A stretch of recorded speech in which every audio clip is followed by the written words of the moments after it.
It started like any other quiet morning, until I heard heavy boots crunching through the gravel behind my workshop. I thought maybe it was the mailman. Nope. When I looked up, a man in a black tactical vest that said HOA enforcement was already strutting across my property like he owned it. Name tag said B. Morton, but you could tell he called himself Blake the Big Man in the mirror every morning. The kind of guy who thinks a badge from Amazon makes him bulletproof. He had that walk, the I watch too many cop shows walk. I stepped out of my shed, wiping motor oil off my hands. "You're trespassing," I said, pointing straight at the private property, no entry sign on the gate. He smirked. "I'm conducting an HOA inspection. You've got unapproved structures here." "Inspection?" I laughed. "You're not a cop, and the HOA needs 72 hours notice on us under Texas Property Code 29.006. You skipped that part," he shrugged. "We don't need permission when there's a violation." Can you believe the confidence? But then it got worse. His hand brushed the holster on his belt. That's when I saw it. A gun. Real steel, not plastic. My pulse kicked up, but I kept my voice steady. "You're carrying a firearm while impersonating law enforcement. That's a felony. Penal Code 37.12. Look it up." He grinned. "You think this vest is fake? HOA authorized it. You don't get to question my authority." That line right there told me everything I needed to know. He wasn't bluffing, he was performing. I pointed to my Ring camera. "Smile for the sheriff, because this is all being recorded." He took a step closer, dust swirling between us. "Do that," he hissed, "and see how fast your shed disappears once the board hears about your attitude." For a moment, it was just silence. Me and this wannabe cop, eye to eye, red light blinking. Then he muttered something and stormed off to his truck. Should have been the end of it. But when I checked my mail 2 hours later, there it was.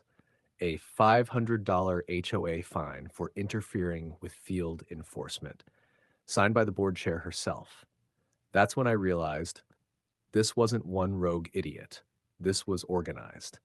Before we go any further, comment where in the world you're watching from and make sure to subscribe, because tomorrow's story is one you do not want to miss. Next morning, I heard it again, that same deep engine rumble crawling down my driveway. I peeked out the window, and sure enough, the white truck was back. Same HOA enforcement logo slapped on the side, same smug energy oozing from the driver's seat. But this time, he brought company. In the passenger seat sat Samantha Hall, the self-appointed queen of our HOA. I'd seen her at meetings, always armed with a clipboard, a fake smile, and a tone that could curdle milk. She looked like she was ready to deliver a sentence, not a conversation. Blake, the fake cop, parked halfway across my lawn, crushing my flower beds like he was paving over my patience. I was already recording before I even opened the door.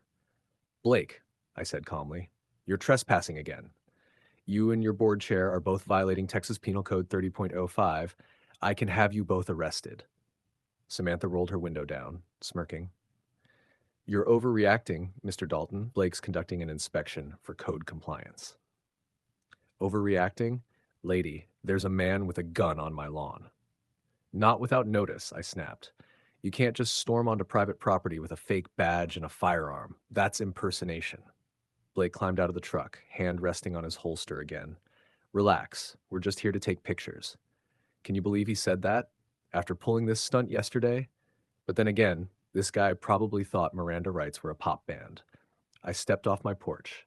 "Take your pictures from the street. That's public access. Step 1 inch onto my property, and you're breaking the law." He smirked. "You really think you can threaten an enforcement officer?" I couldn't help but laugh. "You're not an officer, Blake. You're a guy in a fake vest who's about to be in real trouble." Samantha got out too, waving her clipboard like it was Excalibur. "You signed the HOA charter, Mr. Dalton. That means you consented to inspections." "Nice try," I said. "I signed to keep the streetlights working, not surrender my property rights." That's when Blake took another step forward and the gravel crunched. His hand drifted toward the gun again. You know that moment when time slows down? That was it. I said one thing, low and steady, "Back, up," but he didn't. He laughed, and then he started to draw. When I saw him pull that gun halfway out of the holster, everything inside me froze, then flipped. Old instincts kicked in, the kind that never really die. I raised my hand slowly, voice steady. "Put the weapon down, Blake. Drawing a firearm on a civilian without justification? That's aggravated assault under Penal Code 22.02. You'll go to prison for that. Samantha's face changed instantly. You could see it hit her that this was spiraling out of control. She stepped back, whispering, "Blake, don't."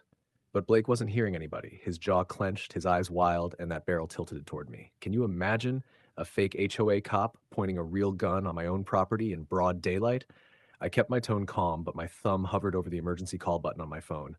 "This is your last chance. Holster it now." And then fate intervened. Sirens, loud, fast, echoing off every wall of my workshop. A sheriff's cruiser slid to a stop at my gate, red and blue lights flashing across Blake's pale face. He froze like a mannequin caught mid-lie. "Drop it now," the deputy shouted, weapon drawn. Blake's hand trembled. Then his gun hit the dirt. And just like that, all that fake authority evaporated. The deputy barked again, "Hands on your head, step back." Within seconds, two more patrol cars arrived, sirens screaming, gravel flying, chaos everywhere. The only thing louder than the sirens was the sound of his ego cracking. Samantha jumped in, waving her clipboard like it could save her. "This is a misunderstanding. He's with the HOA." The deputy shut that down quick. "Ma'am, impersonating law enforcement isn't a misunderstanding. It's a felony." I handed over my phone. "You'll see it all on video. He aimed that gun at me on my property, time-stamped, audio recorded." They cuffed him right there in the mud. Blake's eyes darted around, searching for someone, anyone, to save him. But Samantha just stood frozen, realizing she'd gone down with him.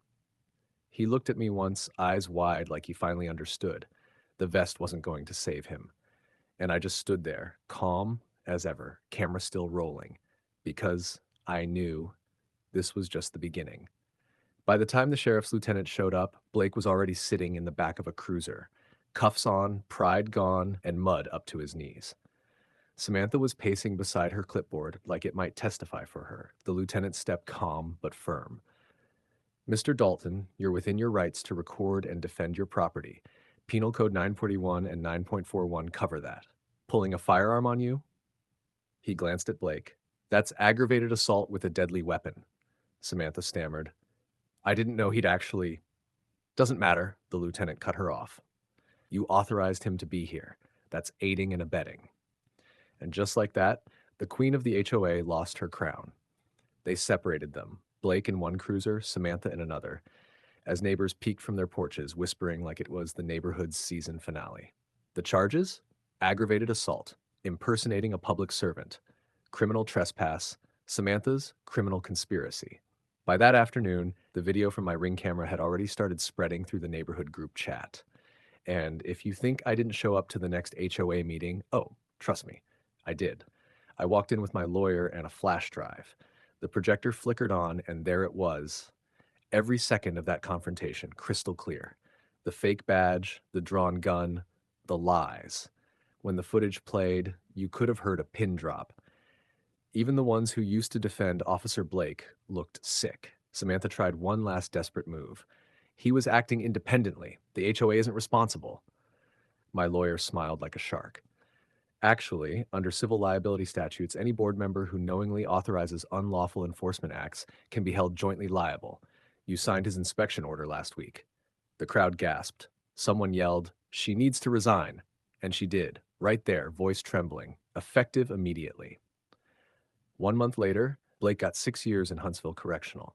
Samantha got probation, community service, and a permanent ban from HOA leadership. The board dissolved within weeks. These days, when neighbors drive by my house, they still slow down and whisper about that day the HOA cop pulled a gun and lost everything: his badge, his job, and his freedom. And me? I didn't need a weapon. Just the truth, the law, and a camera that never blinks. Because sometimes that's all it takes to remind them. You don't mess with a man who knows his rights. If you enjoyed this story, hit like, share it with someone who's had their own HOA nightmare. And don't forget to subscribe, because next week's story makes this one look tame.